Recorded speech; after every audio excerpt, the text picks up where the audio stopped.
টপিকটা আমি ছোট একটু আলোচনা করব, সেটি হচ্ছে নাদিয়া খুব গরিব ঘরের একটি মেয়ে, উদয় খুব সম্ভ্রান্ত পরিবারের একটি ছেলে। কিন্তু উদয় একটা কারণবশত অ্যাক্সিডেন্টের জন্য প্যারালাইজড হয়ে যায়, যে কারণে তখন সে প্যারালাইজড হয়ে বেড রেস্টে চলে যায়। এই মতো অবস্থায় নাদিয়া তার সৎ মায়ের কাছে এবং বাবার কাছে খুবই অবহেলায় বেড়ে ওঠে। তো সেখান থেকে আর কি উদয় তো প্যারালাইজড, এজন্য ও নাদিয়ার মা আর কি, সৎ মা আর কি টাকার বিনিময়ে বিয়ে দিতে রাজি হয় উদয়ের সাথে। সেই সুবাদে নাদিয়া এবং উদয় স্বামী স্ত্রী হয়ে যায়।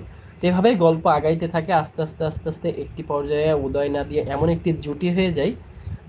আসলে আমি গল্প সচরাচর পড়ি না, কিন্তু এই গল্প আমার জীবনের প্রথম কাজ এবং প্রথম ভিডিও তৈরি করছি। তো এটা করতে যে অনেক সময় নিজের চোখে দেখা যাচ্ছে পানি চলে আসছে।